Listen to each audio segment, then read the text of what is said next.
What's going on, guys? My name is Steve. Thank you for stopping by my channel. I'm just an American guy on a journey to discover my British and Irish ancestry. Today, we're going to be reacting to 10 American words that completely confuse Brits. You know, in America and in the UK, we definitely have our differences in terms of the way we say certain phrases, and we have certain meanings for different words that the other country may not understand. But I've been sitting here trying to think of some American words that people in the UK would be confused by, and I really haven't been able to come up with any. I know they have to exist because I've definitely heard certain words and phrases that came out of the UK that I have no clue what was being said, you know, or what the meaning behind those words were. So I know that has to be the same for American words for people in the UK as well on occasion. So anyways, guys, I thought this would be interesting to check out. Let's go ahead and look at what these American words are that people in the UK might be confused by. There are some American words that Brits just do not understand. It's like a different language. So today, we're going to look at 10 of the most confusing American words. We're going to count down from 10 to number 1, the most confusing word. So let's kick off with number 10. Number 10, realtor. Realtor. I don't even know if I'm saying that correctly. Guys, maybe you should correct me. Realtor? I think it depends on your accent, but realtor, that's what I'd say, realtor. I guess I'd say it with the the T-E-R instead of the tor, realtor. But generally I think everybody says realtor. But estate agent, interesting. I've never heard estate agent before. In the comments below, realtor. Now, in British English, we would say estate agent. It's somebody that sells houses. Now, I get it. I get the connection because realtor works in real estate. Real estate is property in American English. So someone that's selling houses works in real estate. I get it. So realtor is the person and real estate is the industry. But I don't even know if I'm saying it correctly. So This is interesting though. To me, estate agent is confusing because in America, generally speaking, like if you just go and see your regular house, you wouldn't really call that an estate. An estate is generally two things. An estate would be something that's a very huge, very expensive property. You know, like people that are buying like multi-million-dollar properties, that they might be buying an estate. Or when someone dies, it's known as an estate or an estate sale when they have an auction to auction off the property of that person who died. Generally, otherwise, it's just real estate. So it's interesting how how that's different between the UK and America. Realtor. In British English, estate agent. Okay, let's get on to number 9. Station wagon. I quite like the sound of this word. Station wagon. It sounds exciting to me. Obviously, it's to do with transport, but I have some crazy ideas about what a station wagon is. Then I Googled it. I was a little bit disappointed. A station wagon in British English is an estate car, an estate. So it's a longer car, it's extended. The boot, or trunk in American English, is extended so it has more space for bags and bikes and whatever you want to put in there. So station wagon in American English, estate car in British English. Number 8. Estate car. That's interesting. I still don't understand. I'm kind of confused on what. Man, this doesn't seem to be something that is 10 American words that completely confuse Brits. This also seems to possibly be 10 British words that completely confuse Americans, because I'm sitting here like the two he said so far is I'm kind of confused by them. I mean, I guess I get the estate agent somewhat, but I get it's just a different way we talk about real estate here in America. So if someone said that here, people would be completely confused. And the estate, what was it called? Estate car? Yeah, people would be like, what is an estate car? Okay, I don't get that one, but yeah, let's continue. Sneakers. Now, I'm a bit more comfortable with this word now. I've heard it many more times. But when I first heard it, I thought it was a chocolate bar. I was like, yeah, I want a Sneakers. Absolutely, yeah. That sounds delicious. That's Sneakers. It's not a chocolate bar. It's a pair of trainers. In British English, trainers. Trainers. So in American English, sneakers. British English, trainers. So sports shoes, shoes that you might wear for running or to the gym, whatever it might be. Number 7. Okay, this one's interesting. This one's interesting. Where it is. I can understand why you would call shoes like that sports shoes, trainers, because generally speaking, that's generally what they're known for. You're playing sports in them, you're training, you're practicing, you're running, some people are even walking or whatever, but like there is movement shoes, to get out and you're doing something active. But the interesting thing is I don't ever use the word sneakers either. I generally, not all shoes, but all of these type of shoes, all sports related shoes are just known as tennis shoes. And I know some people would be like, tennis shoes. It's just my accent. If I slow it down, I can say it correctly. Tennis shoes. But myself, pretty much everybody from where I'm from, it just goes tennis shoes. And it's just that accent, tennis shoes. Which is, I know it's kind of weird, but yeah, I don't know anybody who really used the word sneakers, to be honest. I'm sure that is obviously, I've heard it, but I don't know anybody who would use that on a regular basis. But trainers, that one totally makes sense to me. I could even use that one. That totally makes sense to me. Let's continue. Or to the gym, whatever it might be. Number 7, cilantro. I've heard this one in before. American English, cilantro. Yeah. Cilantro. Yeah, that's my heard this difference before. Apologies. So, cilantro in British English is coriander. Mm-hmm. It's the herb that we use in cooking. So American English, cilantro. Well, he just said another English, one. Herb versus herb. I still kind of get that one confused. I have to. We drop the H cilantro in America, generally speaking. Okay, all right, yeah. Okay, yeah, it's coriander. I remember.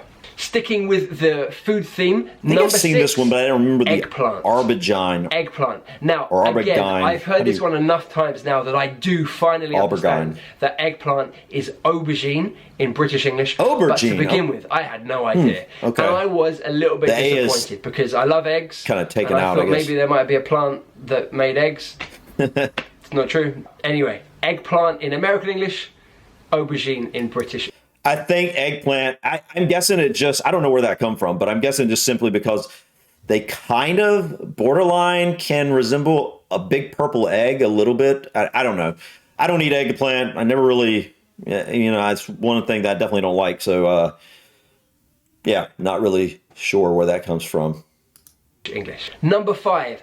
This is one I did not know. Until I was researching this video, I had no idea. Blinker. Yeah. Blinker.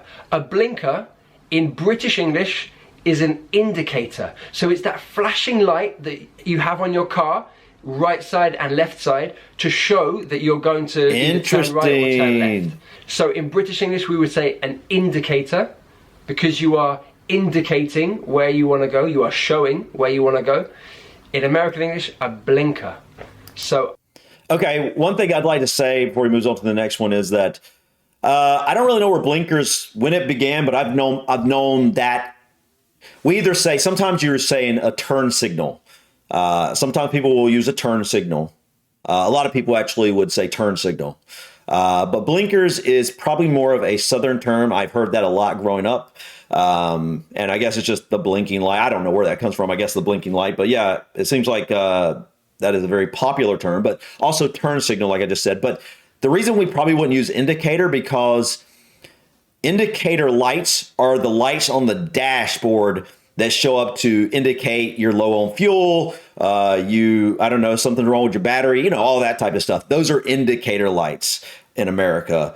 And they're known as indicator lights, generally speaking, nationwide. Even if you were to go take your car to a dealership and say, I need the indicator lights are going off or something like that, they would know exactly what you mean. They would know that you're talking about the dash. So if you were to start using indicator light or indicators as a turn signal, it would people would be very confused by that. But I can understand why indicators would be used, but I think turn signal is just the best one out of all these. Blinkers, indicators, I think turn signal, it is straightforward. Everybody would probably know if you're driving a car and I said, I'm going to turn on the turn signal, everybody would probably know what that meant, I would think.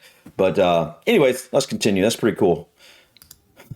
Is it, I don't know, your right blinker and your left blinker? Guys, tell me in the comments below. I don't know. Tell me how to use this word, because I've never heard it before. So do you turn on your blinkers? Some people, that's another thing. The blinkers, generally speaking, now that I think about it, usually when people use blinkers here, it's the what do you call it? The four-way lights. Like if you got an emergency on the side of the road, and you press the four-way where all the lights blink on and off to show that you have an emergency or show that you're pulled over and you don't want someone to hit you or something like that. That's generally, I don't know why I couldn't remember that at first, but yeah, as soon as you said that, I remembered that's generally what people say blinkers for. I think people usually say turn signals actually for when they're turning, or yeah, I believe so. Anyways, let's continue. I don't know. But anyway, in British English, indicator. All right, number 4. And I have never heard this phrase before. Chutes and ladders. Okay, I've played that game. What's chutes and ladders? Chutes. Again, I had to Google this one. Okay, chutes and ladders is a famous game. That in British English we would say snakes and ladders. You know, it's that board game where you go up the ladders and then you go down the snakes. But in American English, you go up the ladders but down the chutes. I kind of get it because like a rubbish chute is like a tube that you throw things down and it kind of goes down to the basement or wherever the bin might be. So I guess I understand why it's a chute. That makes sense, kind of going down. It's okay. In fact, you know what? It makes more sense than a snake.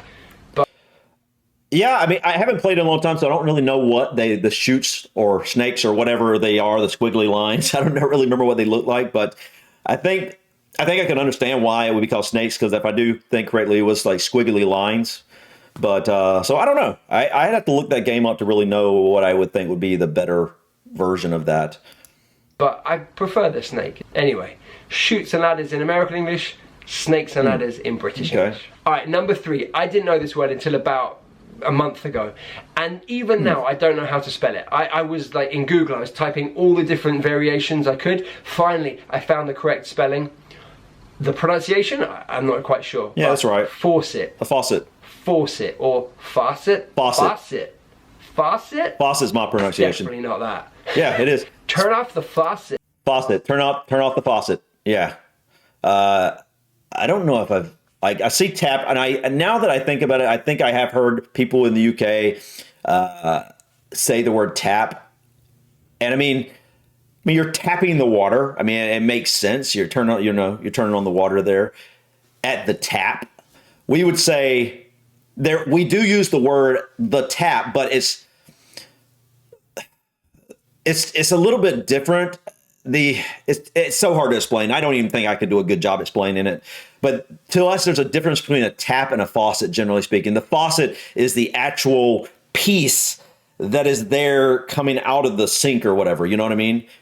I don't know. That was really hard. But I get the tap. I do. I understand it. Yeah, it's not that. I know. Okay. So a faucet, I'm going to say faucet because that's how I say it, is a tap. A tap. So in British English we say tap. In American English they say faucet. Sorry, faucet. I mean, totally different word.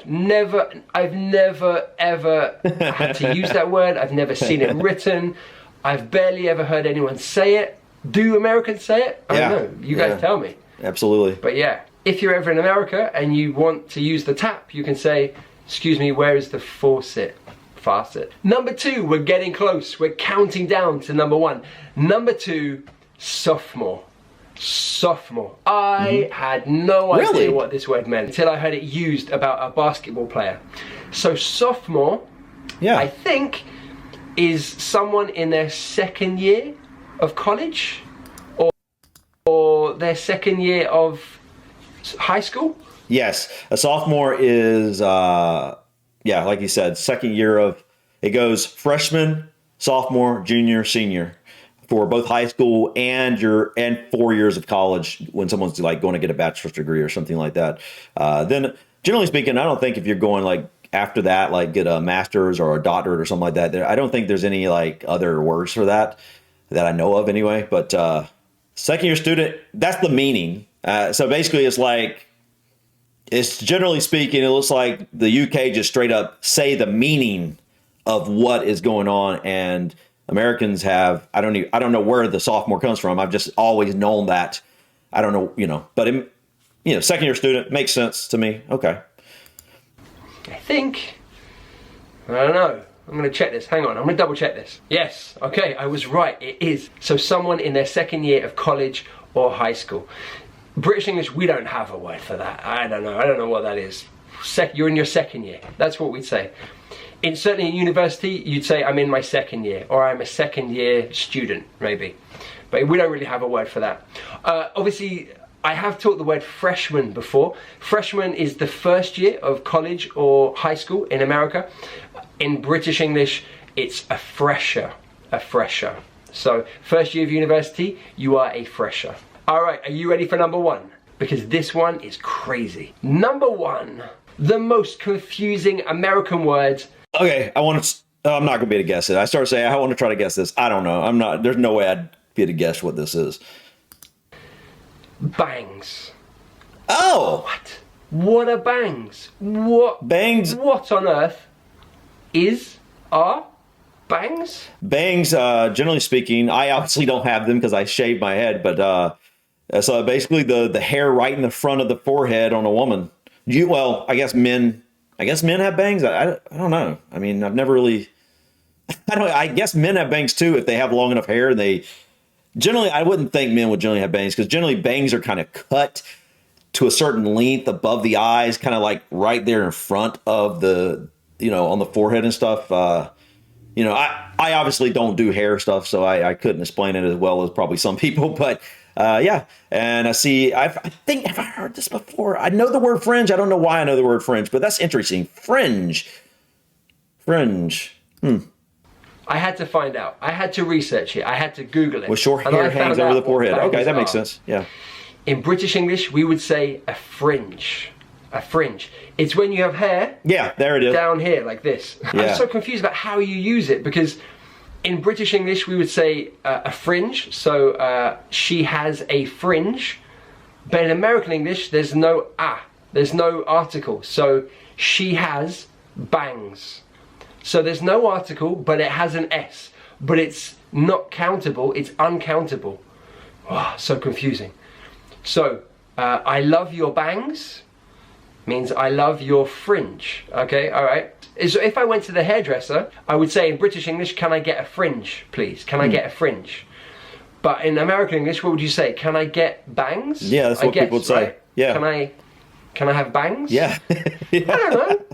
When you say it like that, it sounds so funny. When I first heard that, I was like, that's crazy. To bang, like, to bang a drum, you bang a drum, you make a noise. Or I heard a bang, it's like a loud sound. Sure. But bangs, it's a type of hairstyle. Whoa. All right, so you can see why these 10 words, in British English, we don't even use these words. So they're super confusing when we hear them. Once you learn them, then you're all right. So hopefully now you guys, if you're ever speaking to someone using American English or you're over in America, you will know what these 10 words mean. All right, guys, I hope you enjoyed that video. Remember to check me out on Facebook. That's awesome. It's so interesting, the difference, like there's literally words that exist in both countries that mean things that the other side would not even know about.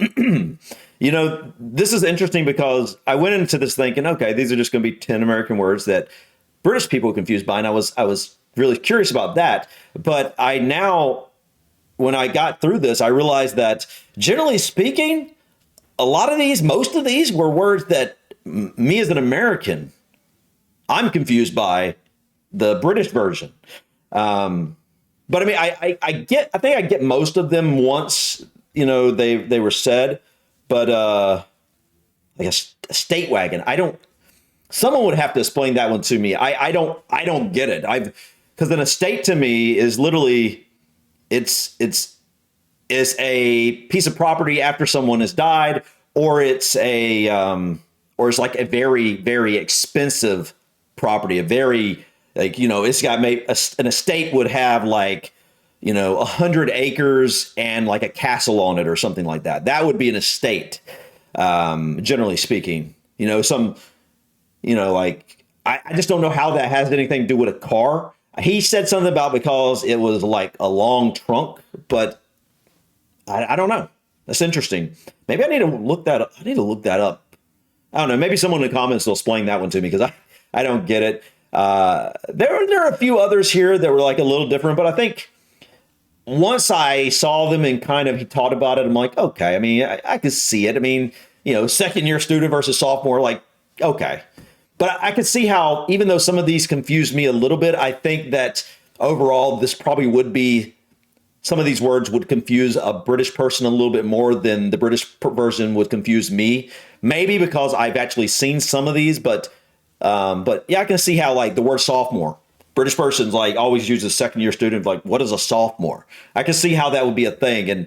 And blinkers, what is a blinker? What is bangs? What's a bang got to do with hair? What's blinkers got to do with the car lights? I can understand how that could be confusing. So I think he did a good job compiling this list. I think he chose some words and phrases that, generally speaking, would probably confuse a lot of British people. Because I think if I was on the other side of the pond and I was looking over here and hearing some of those words, I think I would be like, what in the world is that as well? Because, we learn our language where we're from. And then, until we start exploring other places on a more consistent basis, we probably generally don't hear many of the words like these that are spoken on a regular basis over in the other area. But yeah, guys, I thought this was fun. Thank you so much for stopping by. Please click that like button. Feel free to drop your comments or suggestions about this video or others. And don't forget to subscribe to continue to follow me on my journey to discover my British and Irish ancestry. Until next time, guys, peace.